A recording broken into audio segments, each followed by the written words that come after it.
नमस्कार, साहित्य जगत में आप सभी का स्वागत है।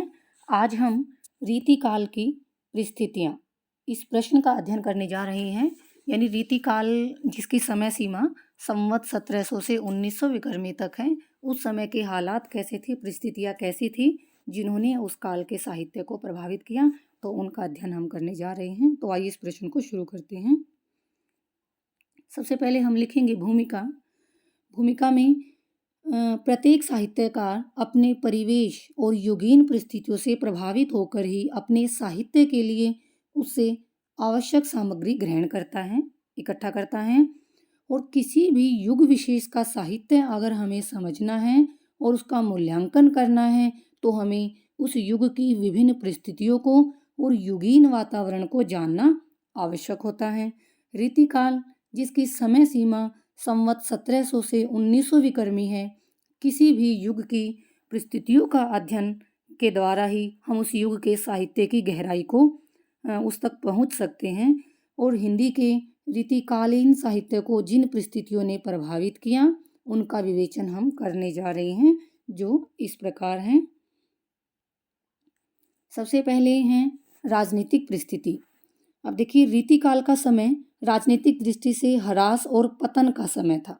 अकबर ने हिंदू और मुसलमानों में पारस्परिक एकता स्थापित करने का भरसक प्रयास किया था, परंतु उनके बाद जहांगीर जो राजा बनकर आए, उन्होंने राज्य के विस्तार की ओर कोई विशेष ध्यान नहीं दिया, बल्कि काव्य, संगीत और कला के विकास पर उन्होंने अवश्य ध्यान दिया, ये हम कह सकते हैं।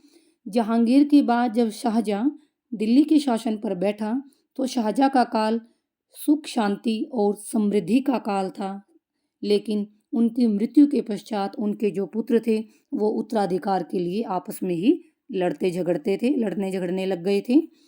उसके बाद जब औरंगजेब का शासन आया, तो औरंगजेब का शासन साम्राज्य विस्तार और धार्मिक असहिष्णुता का युग था। इसलिए साहित्य, कला और संगीत का औरंगजेब के शासन में पतन होने लगा। नादिर शाह का आक्रमण और जब अहमद शाह अब्दाली का आक्रमण हुआ, तो इससे मुगल साम्राज्य की रही सही कमर भी टूट गई। यानी नादिर शाह और अहमद शाह अब्दाली के आक्रमणों ने मुगल साम्राज्य की रही सही कमर भी तोड़ डाली और सारे देश में उस समय अशांति और विद्रोह का बोलबाला हो गया था।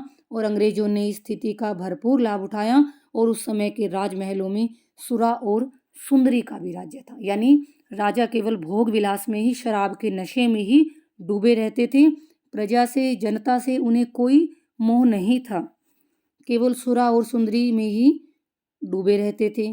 तो संक्षेप में अगर हम कहें, तो रीतिकाल का जो राजनीतिक समय था, राजनीतिक परिस्थितियां थी, तो इस दृष्टि से ये नैतिक पतन की चरम सीमा तक पहुंच गया था। इसलिए राजनीतिक दृष्टि से कहें तो यह युग घोर पतन का काल था, घोर पतन का युग था। उसके पश्चात हमारी परिस्थितियां आती हैं सामाजिक। अगर राजनीतिक स्थिति अच्छी नहीं है, तो सामाजिक दृष्टि से भी हम कहेंगे कि यह युग जो है वो अराजकता का युग था। कहते हैं कि जैसी राजा होता है वैसी ही प्रजा होती है। तो इसी उक्ति के अनुसार समाज की स्थिति अत्यंत शोचनीय होने लगी। छोटे छोटे सामंत और नवाब भी मुगल बादशाहों की तरह ही पतन की ओर अग्रसर होने लगे। यानी कि उन्हीं की देखा देखी वो भी वैसा ही व्यवहार करने लगे। हिंदुओं में जो बाल विवाह है, प्रथा प्रथा, बहु विवाह, सती प्रथा आदि रूढ़ियां बढ़ती ही जा रही थी। समाज अंधविश्वासों का शिकार हो चुका था। समाज में अमीर और गरीब के नाम की भी खाई बन चुकी थी, दो वर्ग बन चुके थे और गरीबों का निरंतर उसमें शोषण ही हो रहा था। राजा और सामंत ये विलास प्रिय होते जा रहे थे, केवल अपने ही ऐश्वर्य में, अपने ही सुखों में लगे हुए थे। आम आदमी लगातार निर्धन होता जा रहा था। अब आम आदमी निर्धन होने के साथ साथ अशिक्षित भी था, पढ़ा लिखा वर्ग नहीं था। स्त्री केवल, अगर इस काल में हम स्त्री की दशा देखें, तो वो केवल मनोरंजन और भोग विलास की वस्तु ही बन गई थी। यानी समाज का जो बौद्धिक स्तर है वो बहुत गिर गया था, पतन की ओर चला गया था।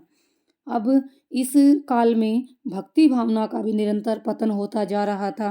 मुसलमान विलासिता का शिकार बने हुए थे और हिंदुओं की सामाजिक और आर्थिक दशा शोचनीय बनी हुई थी। कला, संस्कृति, व्यापार, आर्थिक क्षेत्र सभी अनेक प्रकार के संकटों का सामना कर रहे थे। इस प्रकार रीतिकालीन जो सामाजिक जीवन है वह भी राजनीति की ही भांति पतन की ओर अग्रसर था। इसके पश्चात जो अगली परिस्थिति है धार्मिक परिस्थिति। धार्मिक स्थिति कैसी थी रीतिकाल में? तो रीतिकालीन धार्मिक परिस्थितियां भी कुछ ऐसी रीतिकालीन धार्मिक परिस्थितियां भी कुछ ऐसी बन गई थी कि जिन्होंने धर्म का जो उदात्त स्वरूप है वो नष्ट कर दिया था। यानी धर्म में जो नैतिकता का स्थान था वह अब आडंबरों ने और रूढ़ियों ने ले लिया था। धर्म में आडंबर आ गए थे। पंडित और मुल्लाओं की वाणी को ही वेद वाक्य और कुरान समझा जाने लगा था। धर्म की स्थिति भी अत्यंत बुरी हो गई थी, शोचनीय हो गई थी, दयनीय हो गई थी। अब वैष्णव भक्ति के अंतर्गत जो राम और सीता हैं उनका जो ईश्वरीय रूप है वो नष्ट होकर वो रसिक संप्रदाय के राम और सीता बन गए थे।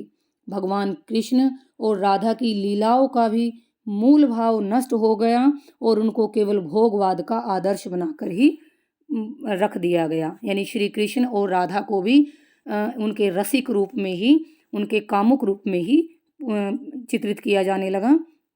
धर्म और संस्कृति के संरक्षक जो मंदिर और मठ सभी के सभी कुत्सित बुरी भावनाओं के शिकार बनते जा रहे थे।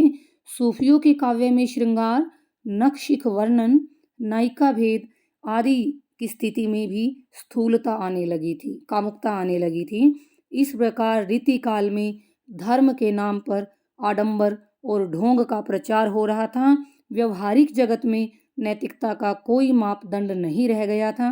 धार्मिक भावना ह्रासोन्मुख यानी पतन की ओर उन्मुख होकर भौतिक मांसलता की ओर बढ़ने लगी थी। यानी धार्मिक परिस्थितियां भी रीतिकाल की दयनीय थी, अच्छी नहीं थी। साहित्यिक परिस्थितियां, रीतिकाल की साहित्यिक परिस्थितियां अनुकूल नहीं थी। भक्ति का स्थान हालांकि श्रृंगार ने ले लिया था, ये हम पढ़ चुके हैं। रीतिकालीन कवि अपने आश्रयदाताओं की विलासी वृत्ति को ही तृप्त करने के लिए घोर श्रृंगारी काव्य की रचना कर रहे थे। अब अपने आश्रयदाताओं को ही खुश करने में लगे हुए थे और उन्हीं के हिसाब से जो श्रृंगार रस से युक्त काव्य था उनकी रचना की जा रही थी। अब कला और साहित्य केवल मनोरंजन का साधन बनकर रह गए। इस समय का साहित्य अपने उच्च आदर्शों से गिर गया। अधिकांश कवि संस्कृत के आचार्यों की नकल करके लक्षण और उदाहरण ग्रंथ लिखने में लीन थे। फिर भी हम कहेंगे इस काल में भूषण जैसे कवि भी हुए हैं जिन्होंने कुछ वीर रस से युक्त रचनाएं भी लिखी हैं। रीतिकाल में चमत्कार और पांडित्य प्रदर्शन को प्रस्तुत करने की रीति चलती रही। अपनी विद्वता को, अपने पांडित्य का ही प्रदर्शन कर दरबारों में होता रहा। इस काव्य में मौलिकता और नवीन उद्भावनाओं की कमी रही।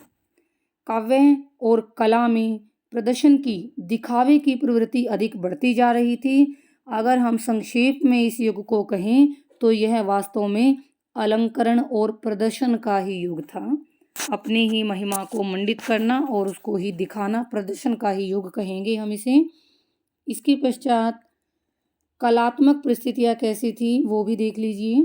रीतिकाल के कला क्षेत्र में प्रदर्शन की प्रवृत्ति की यानी दिखावे की प्रवृत्ति अधिक थी। इसमें मौलिकता यानी स्वयं कुछ नया करना, उसमें कुछ नया जोड़ना, इस चीज़ का अभाव था और सामंती युग की वासनात्मकता अधिक इसमें आ गई थी।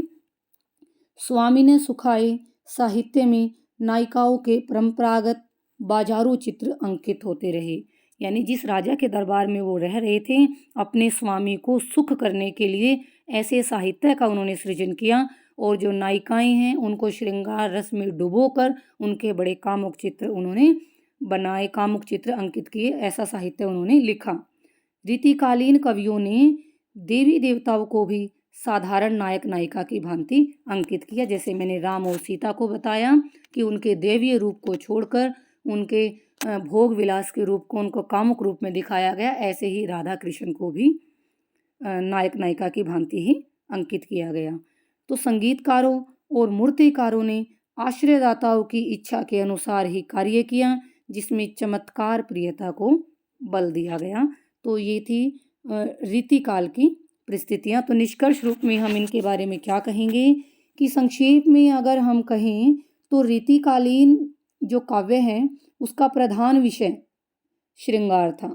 दरबारी विलासमय वातावरण और राजनीतिक अनुकूल परिस्थितियों से रीतिकालीन काव्य को अत्यधिक प्रोत्साहन मिला। राजाश्रय पाकर कवियों ने आश्रयदाताओं की प्रशंसा के साथ साथ उनकी रुचि का ध्यान रखते हुए जो श्रृंगार काव्य लिखा, उससे उन्हें धन मिला, सम्मान मिला और उसके साथ साथ अजर अमरता भी मिली। क्योंकि जिसके दरबार में वो कवि रह रहे हैं, अगर उनके प्रशंसा में अपने स्वामी को सुख देने के लिए, उनका यशोगान करने के लिए काव्य नहीं लिखेंगे तो उन्हें धन, वहाँ पर सम्मान, उचित उनका स्थान निश्चित कैसे होगा। तो उन्होंने अपने आश्रयदाताओं की प्रशंसा में काव्य लिखा, उन्हीं की रुचि का ध्यान रखा। इस प्रकार रीतिकालीन परिस्थितियाँ जो हैं वो संतोषजनक नहीं थी। समाज कहें, राजनीति कहें, धर्म कहें, सभी अपनी बुरी हालत में थे। तो ये हमारा प्रश्न था रीतिकाल की परिस्थितियाँ। मैं उम्मीद करती हूँ कि आपको समझ आया होगा। अन्य प्रश्नों के लिए मेरे साथ जुड़े रहें। इसी के साथ आप सभी का बहुत बहुत धन्यवाद।